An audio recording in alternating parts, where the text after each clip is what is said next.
Today on the Byron Lazine podcast, I get to sit down with Tim Smith, who owns the #1 California Coldwell Banker team, the entire state. He's #1 in Newport Beach. You've probably seen some of his viral listing videos. He's the best in the business at just that. We talk about everything, some of his highest profile clients, and the behind the scenes of Teach Me How to Duffy.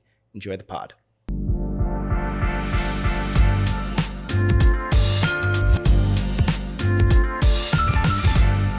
I think that most agents have seen that are really in the game, have seen your listing videos and are just like, this guy creates the best content in the industry when it comes down to promoting properties. But a lot of agents probably don't know how much of a operator you are in the business. They may not understand how many deals you actually do. So before we get into some of the content stuff, why don't you just break down that side of your business? You're actually out there selling multi-million-dollar homes, and what's the business look like?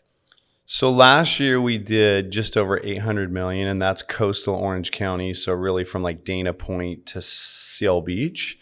We did 264 transactions. I'm still a big player in that. I still do 80% of the business. And I go even with Tom, and like when we met, I'm constantly like conflicted. Do I coach instead of play, and do I just build a bigger team? But there's just something about the deals that I just love. And, you know, we've been talking a lot about these record sales we've had. It really is a result of what we've created as a team. And the creativity doesn't come from just me. I have a great team, and Chris, my partner, which you met this morning, like most of the creativity and the actual ability to execute on those ideas comes from him. You're absolutely a deal junkie. Do you think it has to do with the price point, you know, over 40 million plus on one property, or do you, regardless of the price, would you be a deal junkie? So there's definitely more juice in the big deals, right? Like we talked about the story, but no, I love all the deals. And I really we talked yesterday on Tom's podcast. I think that an agent's ability to influence price is the greatest differentiator. And there's a lot of things that go into that. So the difference between like last year, we basically analyze our data at the end of the year. And what we do is getting our sellers 11% more than the competition. Can an agent do that at any price point in any market? And so you're getting 11% more on your listing. So that's obviously a differentiator when you're talking about commission and your value and how you're going to list the property and present it. Can any agent do that in any market, get more for their listings? I think that there's the opportunity. I think there's some areas that are more commodity type sells, which I think it gets a little more tricky. But like the power and ability to persuade somebody, like I've found in the years of doing deals at 200,000 up to 60 million, it's not what people pay, it's what they perceive they pay. Right. And what I mean by that, if you can defend the value, like we were talking about Emerald Bay, a home we just sold at a record price, and it's one that I'm most proud of. We sold it for $8,733 a foot. That's for new construction, right? We're not talking tear down stuff. That's different. But the highest price in the history of Orange County, we've seen 3 homes just, creep over 5,000. Like that's a huge record and a huge win. And when the sellers were interviewing like the 5 top agents, the 3 agents that they met with in Emerald Bay said they couldn't list it over 30 million because the comps didn't support it. And then my other biggest competitors said, hey, above 40 million is like no man's land. And I knew based on some other off-market stuff that we sold, when you break it down, that lot, if you had it today, was 20 million. I mean, nobody could tell me it wouldn't be worth 20. And I mean, the lot or old house, they spent 15 million to build over the last 6 years. That was their real cost. So they were in at $3,000 a foot. That's how nice the house was. We had them rebid that at today's prices. That would have been 22 million. So you're talking about 42 million in actual replacement costs, not factoring in the time, 6 years. And I'm having these conversations with the buyers. I will go through that detail. What do you think the lot's worth? And I did with the buyer that actually bought it. What do you think the lot's worth? What would it cost to build? And then I'll say things like, hey, you're definitely in the second half of your life, but I don't want to really go there. But what's six years of your life worth if you had to build this? Like, they don't want to build that shit. Right. And with the increase in Orange County, we're seeing 5 times the amount of out-of-state buyers come here because COVID has made this a safe haven, safety, climate, lifestyle. And I really take it upon myself to be the one shouting from the rooftops, this is where you want to come. So we had 2 buyers from out of state. They're not going to come and do a 6-year project here. No. And so it's like when I say perception, when you start talking to a buyer that way, and then you start looking at kind of the Moscow rule of shopping, if you don't buy this today, you may never have another opportunity to buy it. I've never seen a new house on the beach in Emerald Bay in my career come available for sale. And so you start saying, well, when's the next one going to be? They're just like, okay, fuck it. You're right. I want to buy it. A lot of agents were like, that'll never sell. You know, we said that before we started the pod. The agents were saying, this will never sell. You didn't even do a broker's open. You just focused in on your marketing, got the buyer, set a record. But is it lack of knowledge for agents that don't get that listing because they're, you know, I can't list it over 30 million? Is it their lack of knowledge, or is it they're afraid to be quote unquote seen as buying a listing? Well, so I think it's a mix of that, because that's a great question. It's the lack of knowledge and experience in that price point with those buyers, right? As part of it. And I think there is some fear of not wanting to buy the listing, but I just know, there's a conviction I have because I've worked on so many big deals. I knew for certain the night before we listed it, the sellers are like, we can't go over 40 million. I'm like, dude, just settle down. You were the only one that believed in the price. And they the sellers, you agents. You got to watch the testimonial video. They admitted all this on a testimonial video that we actually shot in here. Yeah. Because I said, hey, they asked me, what do you need? We're so happy about this. I'm like, I just want you to do a testimonial video, because I wanted people to realize, like, the sellers literally were like, we shouldn't list it over 40. We listed it at 48,995. It sold for 43.5 million, and we had a higher backup offer. And if we would have played chess right, I know we could have got more than 43.5. And you were the one that believed in the price over everybody. Yes.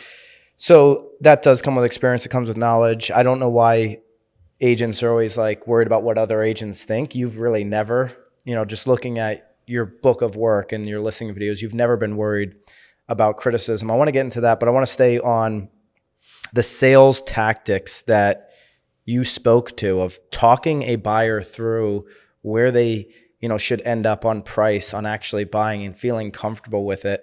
What's more important to you, marketing to that buyer and getting the opportunity to have the conversation, or having that sales skill and knowing what to say when you get in front of the buyer? If you can only have one, which is more important, the sales or the marketing? I think definitely the sales. Yeah. But the problem is, which we talked about, it's become so clear to us that our biggest obstacle in getting the highest prices are local agents and local buyers. Like, to the extent where I wish I could show you all the DMs and messages that I got when we listed it from my competition and other agents, and people like, that'll never sell, right? And that fuels me, obviously. But in order for us to really continue to get these prices, we have to fish from a different pond. Mm-hmm. Like, this pond would never get us a $43.5 million buyer. The local pond of Newport Beach, yeah. Because they already live here. They've been here multiple years. Yeah, they've seen every house that's sold. They watch it build. They're just like, I'm not. And there's some, like, they got to save face. Like, I'm not going to be the guy that overpays. Yeah. Right. Until somebody does, and then they resell it. And you're like, okay, I should have done that.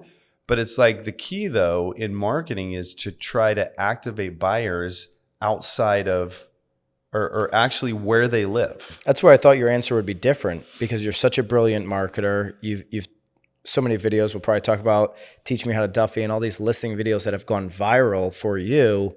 I thought you might go with that answer of the marketing, how I'm attracting buyers from, the wealthiest buyers from different areas that come to Newport Beach, as opposed to the sales side. But you're saying your sales skill of being able to talk them through the deal and get them, to commit to the price is actually more valuable than the attraction. Well, you asked me the question, I thought I've been able to talk local buyers into these prices as well, mm-hmm. right? If I had to choose one, it would be your ability to be persuasive and be convicted, because sales is a transference of feeling.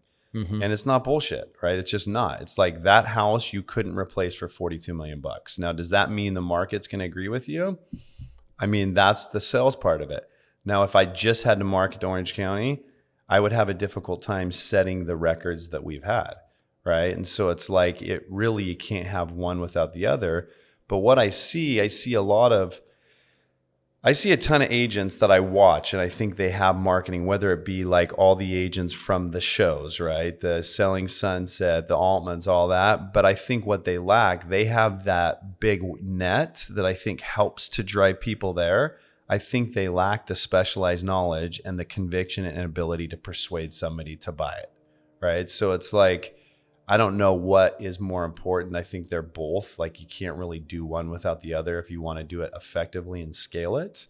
But I think that they're both very important. Your sales skills and your persuasion, how much of that, because you're such an advocate of your area, of like, come to Newport Beach. Anytime I hear you're always talking about this is the best place to live. Well, how was our coffee this morning? How's the studio? It's This epic, great right? studios. We're in Tim's studio. This is unbelievable.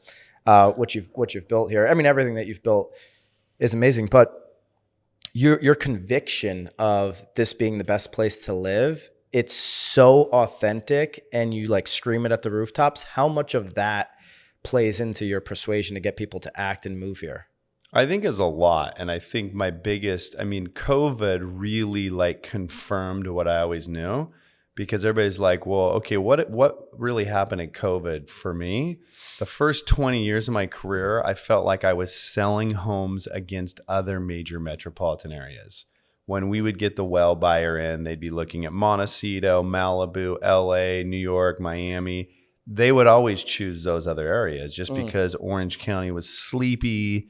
The industry wasn't great, but it always had this cool beach vibe, and it was super safe. When COVID happened, people started to think, first of all, I don't really need to work from an office the same way I've done over the last 2 decades, right? I'm hyper-focused on safety, right? I'm hyper-focused on lifestyle and climate, and we have that. And so we've seen 5 times the amount of out-of-state buyers that are buying these trophy properties since COVID. So that's really confirmed my kind of bias to Orange County. But I've always felt this way. And my partner, Chris, like, he travels everywhere for, film stuff.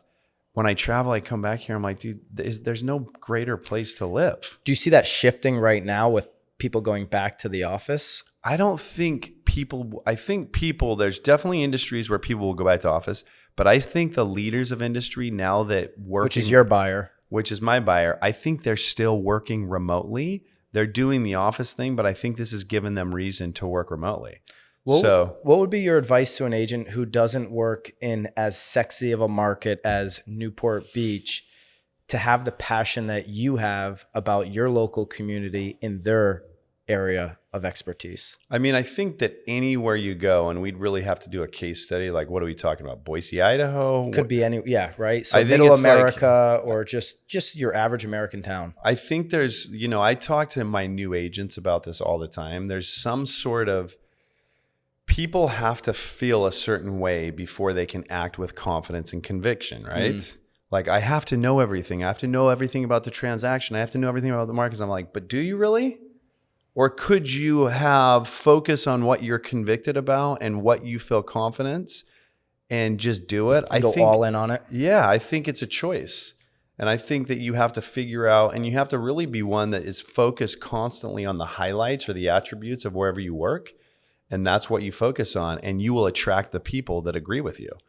You don't care at all about what other people say about what you're doing. So it allows you to go all in on your convictions and beliefs. Going back to COVID, you came out with those 2 listing videos where the second one was the one that probably went most viral and got all the publicity, but people didn't watch the first one. And I'm talking about like his dream versus her dream, those 2 listing videos. And you got a ton. I know on the her dream video, you got a ton of just comments that were off the wall comments, and people, were kind of hating and trolling you in the comments. Walk me through that. And then why do you just not care what other people think, where I think a lot of agents would take that to heart and really dwell on the trolling? Well, so I think I've tied what I do to making money, right? I understand what I do best, and my end goal is to make money. And if you're doing it right, you have to do it with integrity and do it right. So I don't care, but that's because I'm successful. If I wasn't successful, I really would care. You would listen to those comments? I might, but it's just like I'm successful and it works. And one thing that we, you know, when we did Teach Me How to Duffy, I mean, it really hit in a way that nobody was expecting. And like the first weekend, probably, I mean, it was like over 50 national, international, and local media sources picked it up. And can't pay for that. You can't pay for that. But like what it also brought is people were coming down to this home in their Duffys at 11, 12 at night, drunk with the song playing, yelling to the house, Tim, come and teach me how to Duffy, right? So that shit created like a real storm for the clients. And one night I was like, well, I guess call the cops. Like, what can we do, right? I don't know how to solve this problem. We're trying to create publicity on your house. Which you're doing. Which we're doing. And we went through a really like close encounter with like, they wanted to take the film down after it just went viral the first 3 days. I'm like, we can't, based on some feedback he had from some friends, you know, East Coast that saw it. He realized, oh my gosh, people on the East Coast that have money are seeing this. I don't really care. But one thing about publicity, you know, publicity, good or bad, draws energy and it gets people talking. And Chris, my partner, and I, like, we're always trying to do things unconventional because a lot of times the stuff that we do that is unconventional makes people talk more. And when I'm getting a lot of energy, whether it be like, why would you do that? This guy was dreaming about being in the house with his wife's sister and they do this. Like that's the COVID video that I mentioned. That's sketchy, right? Yeah. And so, but it's like that creates conversation and conversation builds to the brand. Was that video the most negativity you received of any listing video? The dreaming about my wife's sister in a house, that particular COVID video? Do you feel overwhelmed and too busy building your real estate business right now to do things you know you should be doing, like posting on social media, doing clips like we're doing on Broke Agent Media, these short little reels and TikToks every single day to keep up with the content machine that you need to be keeping up with? Or maybe it's the transactions that are wasting all your time so you're not actually lead generating and doing the income producing activities that you know are going to help you make the most amount of money in the investments that you want into your future.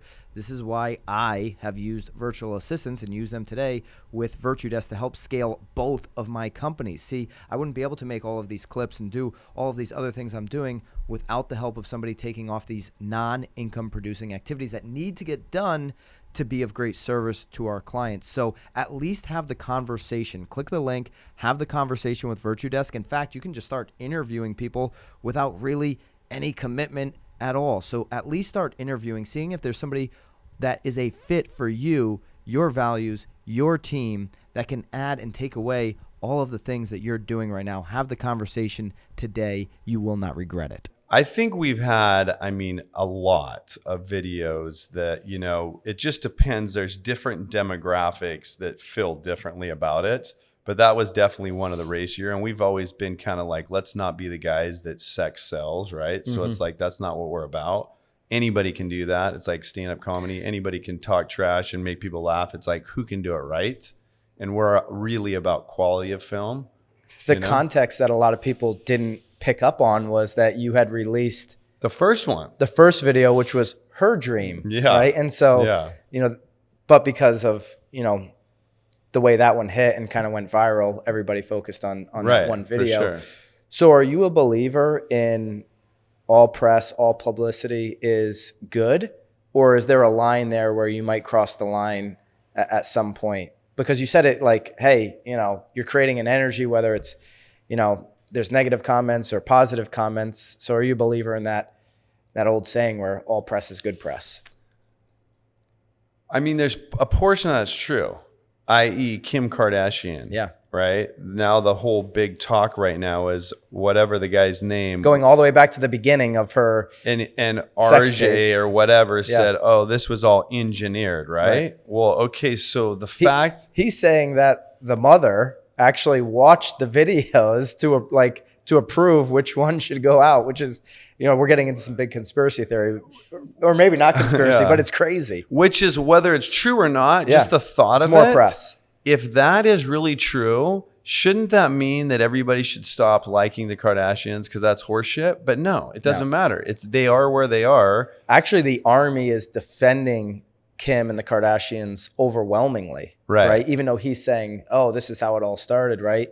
Their fans are defending them. Yeah. So I would say, yeah, I think there's a big part of that. I think all press is actually press that can build a brand. Now, I think you have to design that, and I think you have to take certain risks. Yeah. And I don't think that like you can say that emphatically, but I do think like a lot of the ones, we just did one where I was dancing and singing, and all my friends I grew up with are like, seriously, bro, like you crossed the line. That was like, but I'm like, but you're talking about it, and you actually watched it, and you actually shared it with all of our college buddies, and you all talk shit. And I'm like, hey, I'm taking risks, but it's like, so it's like sometimes the more risk you take, the more opportunity for reward. And we're talking about, my whole goal is to get eyeballs on our listings.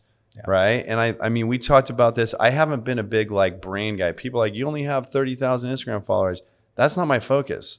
My focus is continuing to sell listings at record prices and building, a community around that. Because I watch some of these guys that have millions of followers and they don't sell any real estate. Yeah. Right. But I do think that's why I started the pod. You're a true operator. You're a practitioner. You're selling hundreds of millions every year. What are you the last couple of years? Close to $1 billion, just under. So last year we did just over 800 million, and this year we're on pace to do better than that. That's a big, huge takeaway on this pod when you're listening right now, is that it's not just about creating this content that's creating a buzz and getting, free PR. You're backing it up with the sales at a top, 10th of a 1% level in this country. And we have a very small team relative. We have 15 agents, and we're in the large team category. Yeah. Just because we have all of our employees. When you're talking about like Real Trends definition or whatever. So it's like I'm pretty proud of what we're doing in Orange County. We don't have the marketplace like New York or LA or some of these where, there's just, if you look at the TAM, abundance of inventory at that price the point. total like addressable or achievable market. We don't even have a big enough market to really be able to compete in some of these areas. So we look at ourselves and we're proud of what we're doing for doing it. But I do think, as I've watched all these shows and I know all the guys and I like the guys in the shows, as I've watched them, I've kind of joke, like if there was a show that could be done right, I would do it now, because I've realized like that type of exposure that they're getting is like, where else can you get that? Well, we'll see. John, we've had dinner with John Gromman. His Netflix show that they're doing with the agency it's supposed to be. It seems like when we had dinner in Dallas, I literally am like, that is the perfect show. Yeah. Now maybe the marketplace doesn't like it. Maybe You're they right. like the trash, the drama, whatever. Will the everyday consumer react to real estate content that doesn't include drama? I don't know about that. Yeah. And Chris and I have talked about that for years, because we have the best designers, builders, architects, they're all friends. Why wouldn't we make something that was like real estate porn, but more real estate with all of the stuff here? Because we have such interesting coastlines, but we've never done it. And I'm not sure that the market would really love it. Well, on the flip side, the code that has been cracked to some degree is what HGTV did. There's not a lot of there's drama in like what decision are they going to make, right, on the house, but it's more PG drama as opposed to like what Bravo or Selling Sunset has done. Right. So there is. Do you watch those shows? I don't. Yeah. I don't watch any of them. I literally HGTV or the I other have side. never watched any of them. I mean, I've seen some of them. I don't watch any of them, right? Just not, especially being in the business. It's not something. It is, it's like watching the Kardashians, which we talked about before, right? But it's very helpful, going back to your point, on building the brand, getting the awareness. Right. And so an agent right now who's maybe just starting out, or maybe they're a veteran agent that has got to kickstart their business, like how much of the time should they put into generating a buzz? I'm going back a little bit to that marketing versus sales, and doing the sales, doing the deals. What's the balance for an agent right now trying to figure that out? I mean, it's funny because I've watched like all these little reels and things that agents are doing all over. And I'll look at little agents that are in Utah or Idaho, and they have 100,000 followers and they sell 12 million a year. Yeah. There's a ton of those agents, by the way. And it's like, I think there's something to be said for that, because it's bringing exposure to get them more business in their marketplaces. But I do think that our focus has been, we create content to activate buyers on our properties, not on me. Yeah. Right. And we've done that very successfully, but it's very expensive, Because not only when you create, and I think that people are starting to be able to duplicate and create films like we can create. Never, if you're a true film person, like nobody is filming on red cameras. Nobody has a crew or has the background that I have with my partner. The equipment, I can speak to it, that you have in here is probably no agent in the country has equipment to this level. Right. And so it's like we pride ourselves on that, but we also have long-term goals in film that we're going to do. And so, and I think this is just a side note. So watch out for the next few years. Now that the world knows about Newport Beach, we're going to create some films that aren't films for real estate in Newport Beach that the market's ready for.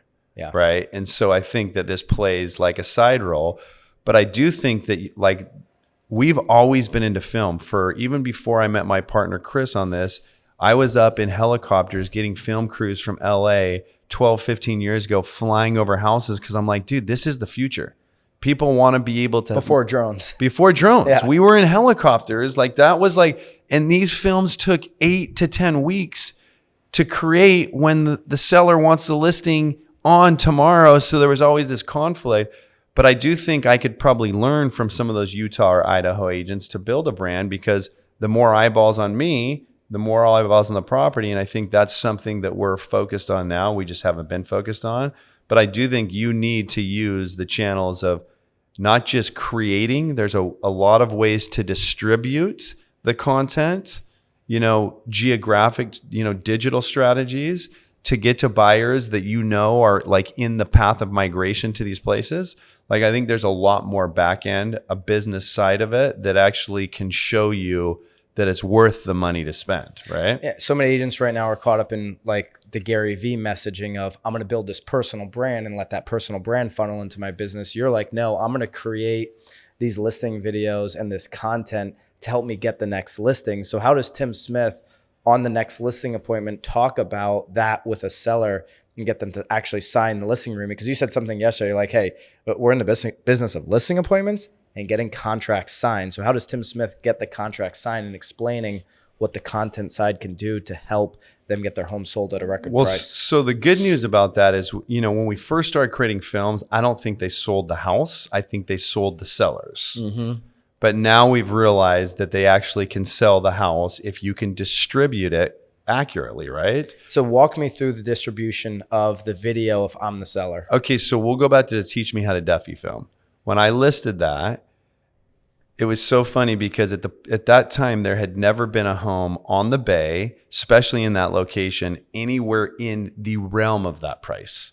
And so we got so much pushback. I think I still have a couple of voicemails from sellers or buyers that called me that are just like, you'll never fucking get that, blah, blah. Like, I don't even know why they wouldn't want me to get it, right? But anyway, when we started, right? Yeah, like why wouldn't you want me to get it? When we started, we realized, okay, nobody local is going to support us, right? So what can we do with this? So we started using a digital strategy called geo-fencing. We were geo-fencing all of the private jet centers on the Western United States, right? Now, what does that mean? That means if you have your phone, and keep in mind, this was 2017, 2018, technology has really advanced since then, right? Sure. But to give you like the whole case data, the first 3 months on the market, I had 5 or 6 verbal and written offers up to 25, 26 million, right? We were listed at 45. We weren't expecting to get 45. We wanted to shock the market with that. Our hopes was to get in the mid to high 30s. And we talked this through with the seller. So this was expectation set. After seeing like what Newport Beach, we doubled down on our efforts to do the geofencing. Well, in the 5th month call or 4th month, we get a call from a guy that's from South America, largest agricultural family in South America, dropping his kids off at boarding school up in Palo Alto. And as soon as he walked him through the campus, he's like, oh my gosh, we've made a grave mistake. My kids are not going to fit in here. They're like water kids. They love the water, the ocean, whatever. So his daughter, when they flew in, and I'm assuming on their G550, they flew in, found the film, started laughing, showed it to her brothers. Yeah. Later at dinner, the dad looked like, what are you guys watching, right? So the geofencing actually worked on the daughter's phone. Mm-hmm. And then the dad looked at the video and basically sent us a text or a DM or whatever, email, and said, hey, where's this house and how much is it? 3 days later, we're picking him up at the Jet Center. I'm taking him to meet the principal of the public school, the private school, personally. Yeah. And then I take him down to the house. He starts his offer at $35 million. Starting point where you thought you would end up. Yeah. I told the seller, I call it my confidence interval rate, that I can guarantee with 90% certainty that I'll achieve 32.5. So then we get another guy that just sold a company for $8.6 billion that's flying from Jackson Hole to Utah. He sees the film. He says, hey, I'm building down there. And this is a good example of the marketing and the sales side. I'm building down on the end of the peninsula. I want to look at this house for ideas. Well, so then my in-house sales team gets a lead. They start looking him up. They figure out he just sold this company for $8.6 billion. And then I was like, okay, if he's building down there, I would know what lot it is. And I was hyper-focused that it was a bayfront lot. Then it dawned on me he was building on an interior lot. I'm like, as soon as he comes down here, he just had a huge pay. He is not going to build on an interior lot. He's going to buy this. Or he'll build the guest house on the interior Well, that's lot. exactly what he's done. So sure enough, he comes down here and he's like not going to leave until he has this house. And so we get in a multiple bid situation. It basically gets up to 37.5.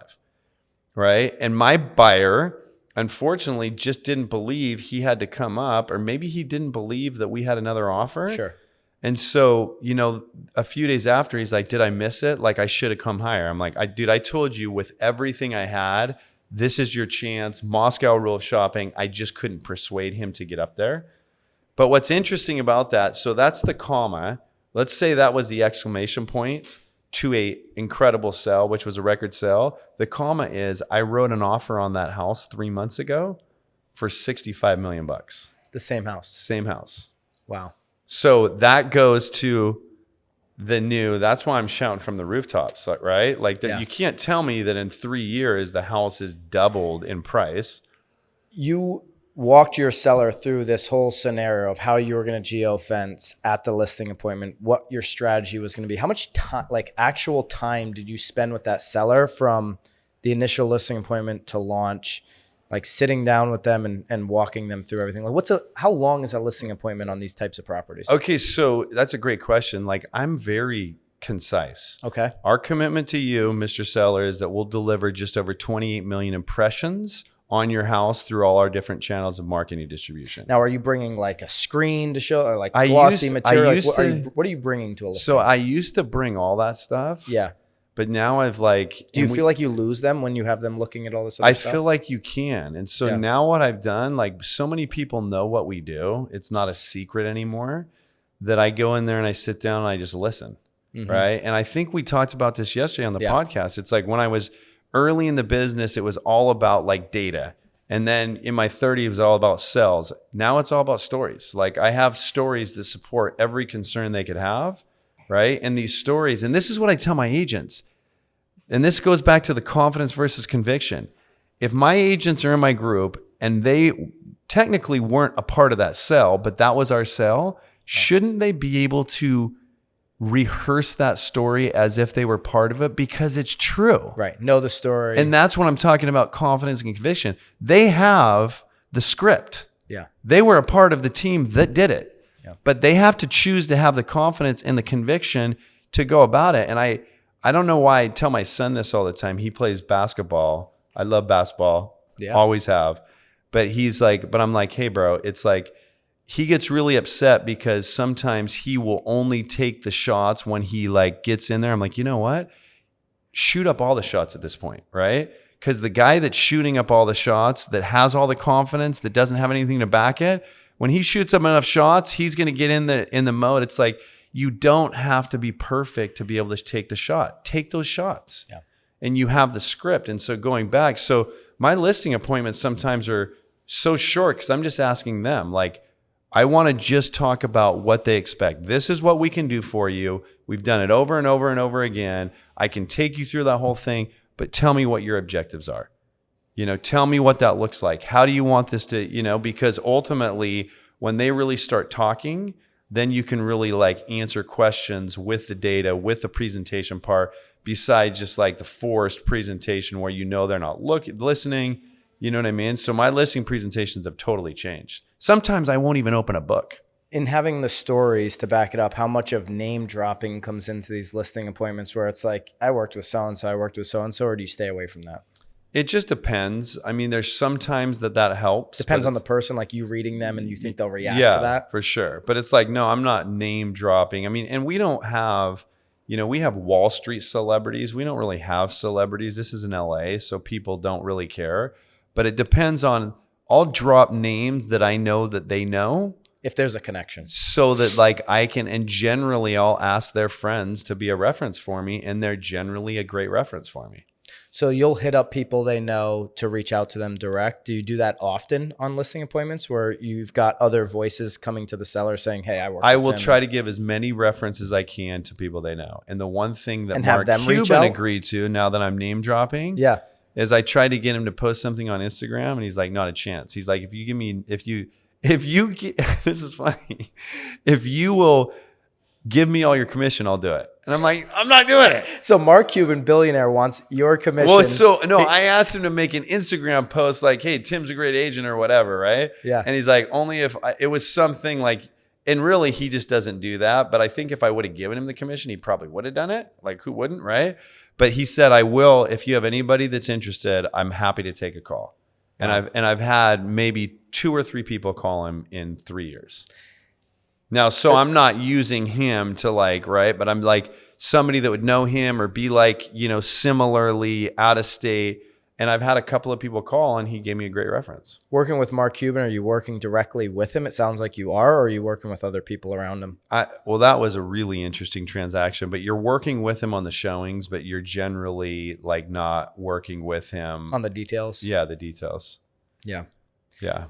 How did, if you can speak to it, how did you get a client like Mark Cuban? We basically geo-fence his office. And he, I don't know that he knows that, but he actually sent a response back. This is kind of funny because, when we get these leads back, so our in-house sales team gets paid per appointment, right? They are hyper focused on getting the leads to the house or me to the seller. And generally, we used to have this database that we had to get approved by the government, and we actually got blocked from it because they said we were using it when we weren't. But it's like, so we go through and we'll get these responses. We're trying to figure out who these people are. And a lot of times they're like, their email has nothing to do with it. But right when he came in, it's like, hey, is this house for lease? And it was from mark@markcuban.com, which was hilarious, which he probably doesn't like that I just said that online. But it's like So to see that we got that right away. So that's how we found him. And we actually leased him. I don't know if we technically leased him. He looked at leasing a house in early spring, and then we sold it to him in December. But that transaction, I mean, there's a whole story to unpack on that transaction at some other time.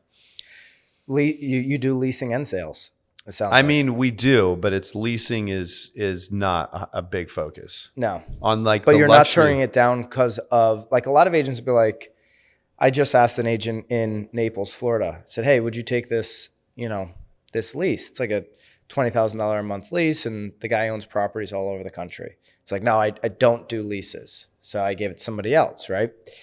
But turning that down, he turned down a relationship with this developer who already owns 2 properties that are multi-million-dollar properties in that town.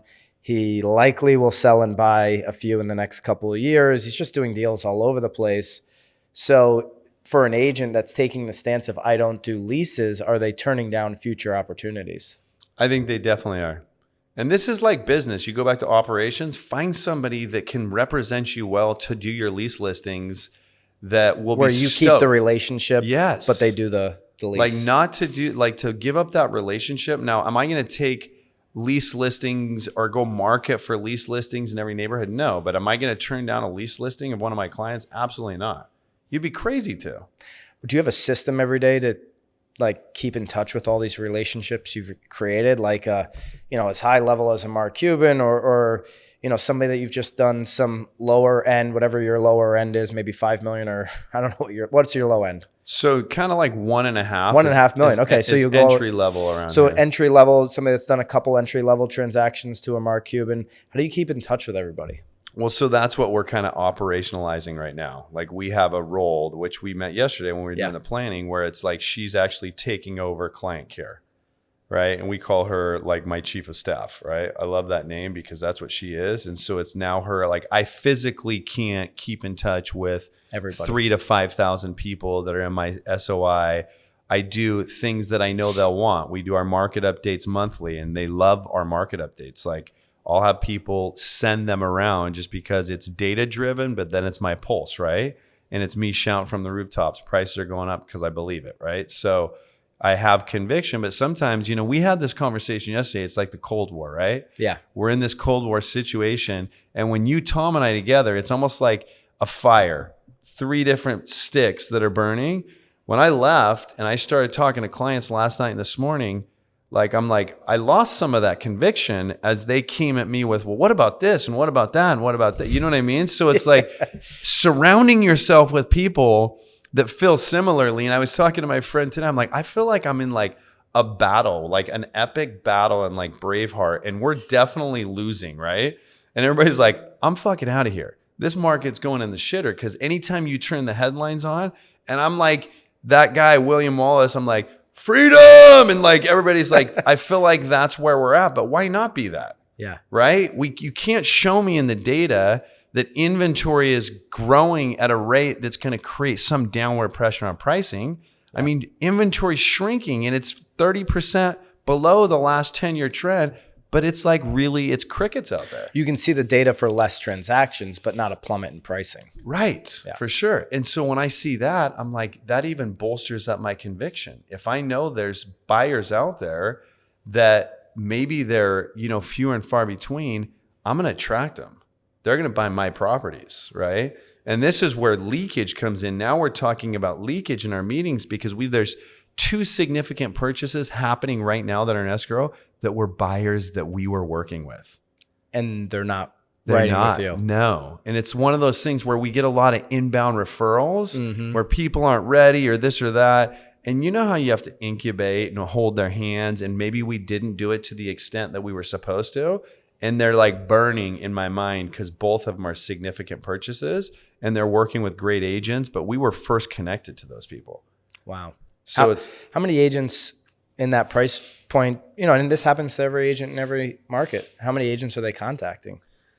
I mean, it's like when they start their search. So this is what I found interesting. So we just showed a house. I sold a house in Crystal Cove for $61 million in 2020.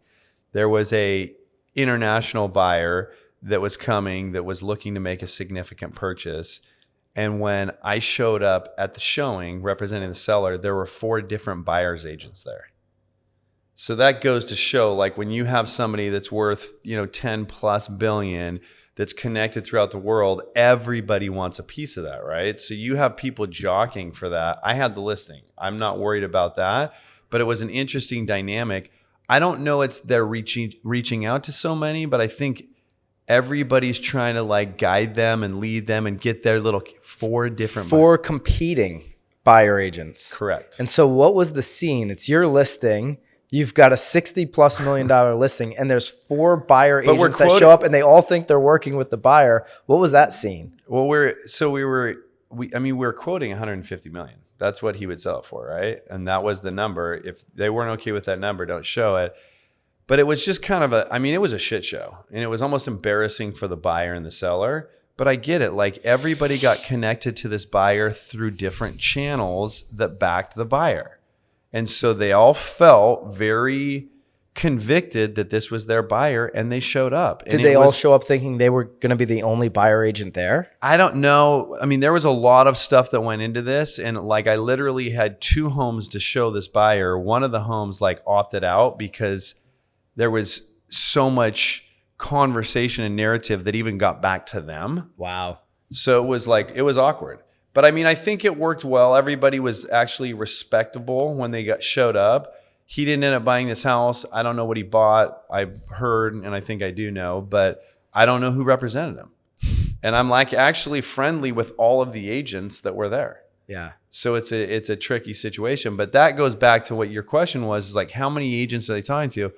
It just depends, right? And it's like, it depends on how active they are in connecting but people need attention. And as like we talked about this yesterday, one of the things like market bashers, right? When buyers start calling me and they're bashing the market, I literally like in my mind, I'm like, I'm not working with this guy because I know that I can't turn his opinion to get him to pay the price that's going to happen today.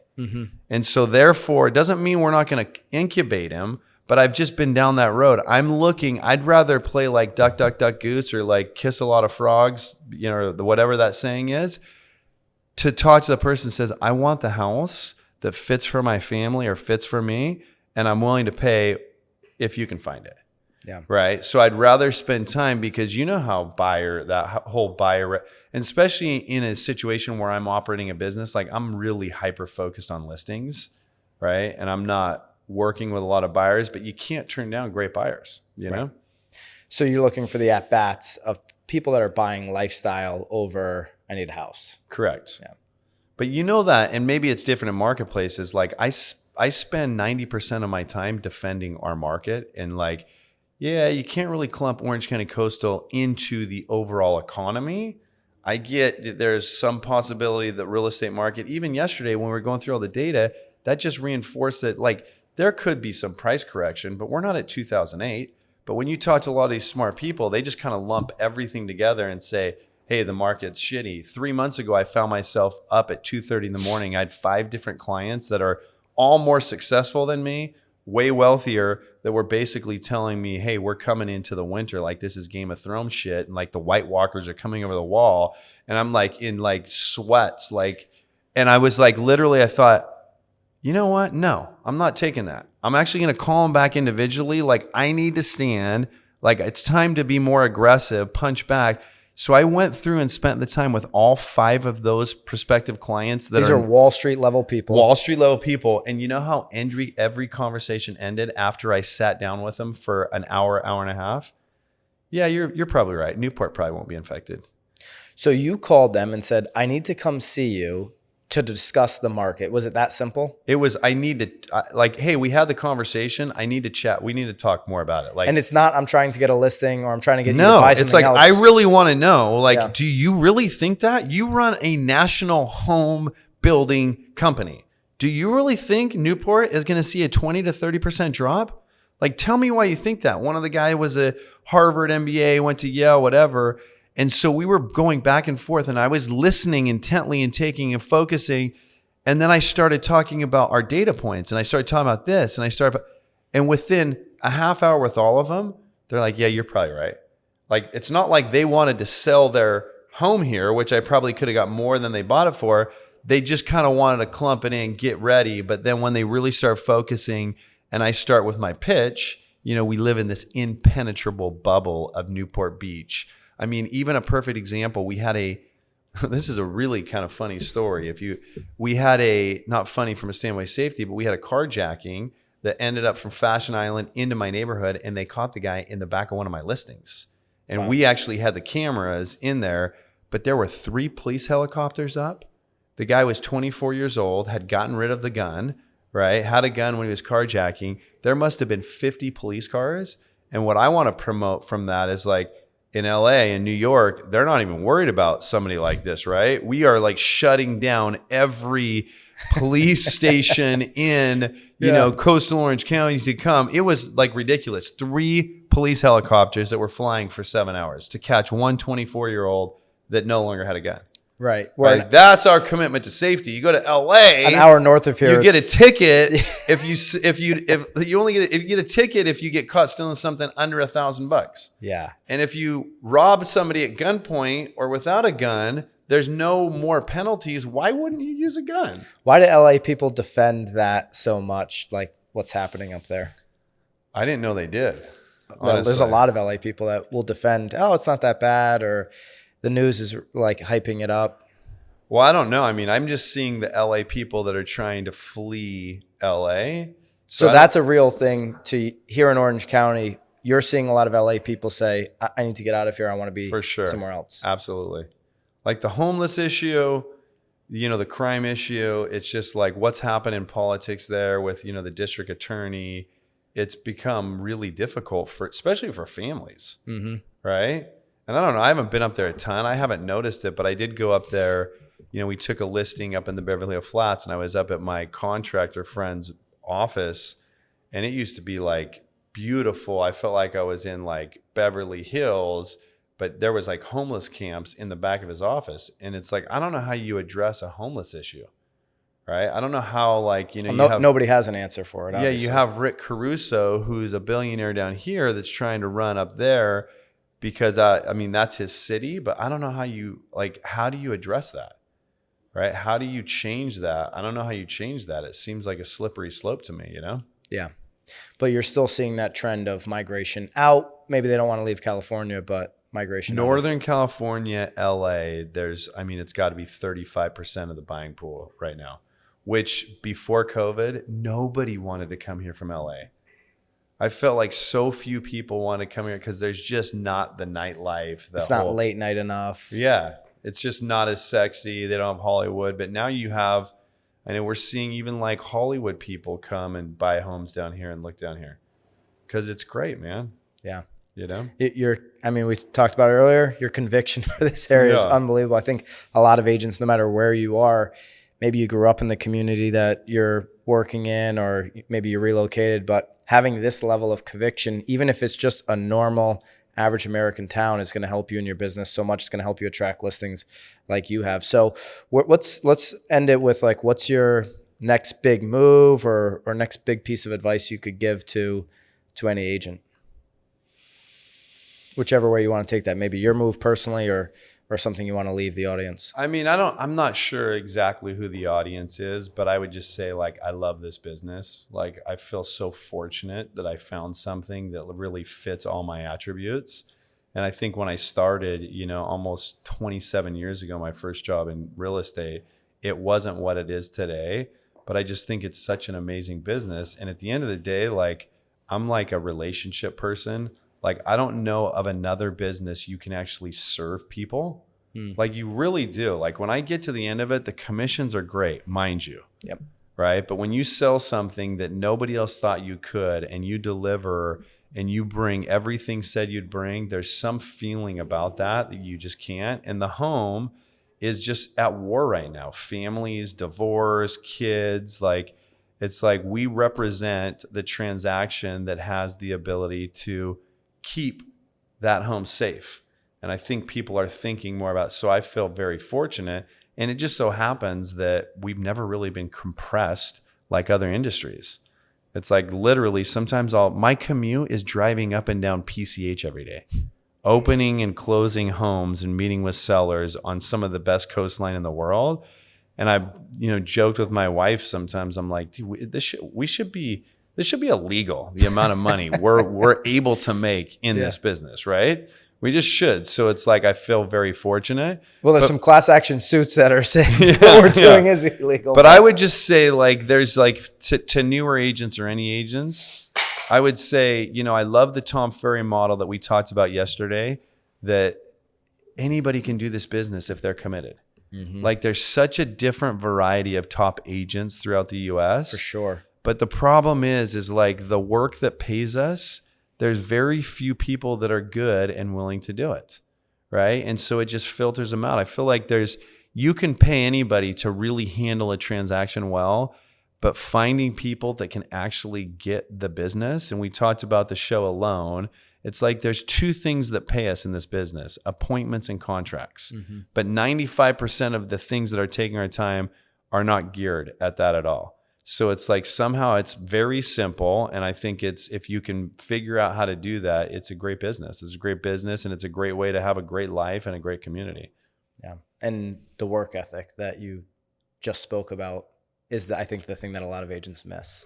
And I don't even know that it's work, because it's not, it's very simple. Your time, you're going to move on a Sunday or on a Monday if it's the right buyer, if it's the right seller. Right. And some people want to protect their Sunday it's hard to protect your weekends in this business if you're in it to the level that you are of showing the house, of listing the house. But what's interesting is I don't work weekends or nights at all. Like, I will take calls always when it doesn't. Did you in the beginning though? 27 years but in. that's How about but that's operationally, years? That's when you have my showing agents that show my big listings are better than me. Yeah. Like I go there, I don't want to open every door. I don't want to turn the music on. I don't want to light the fireplace. I don't want to light the candle. I don't want to get the cheese plate. Yeah. Like I'm so prioritized on, they are better at it. I handle all the negotiations, but those negotiations can be handled anywhere on the phone, right? Right. I'll do some of the showings, but when you really start figuring out how to accumulate a team, a SEAL team, you'll realize that everybody has what they're best at, and that's not what I'm best at. Yeah. Now, I'm best at persuading somebody, so I will be at those second showings when it comes time to talk about the economics or how we're going to get this deal, the deal structure. But when it comes to like being the person that shows up with wine and cheese and sits there for 2 hours, like I'm not always best at that.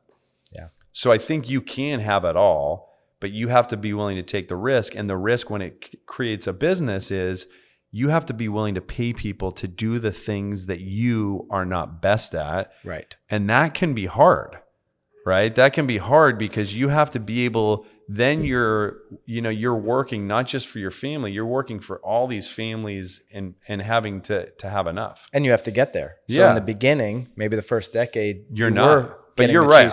But I'll be honest though, I'm an open house guy.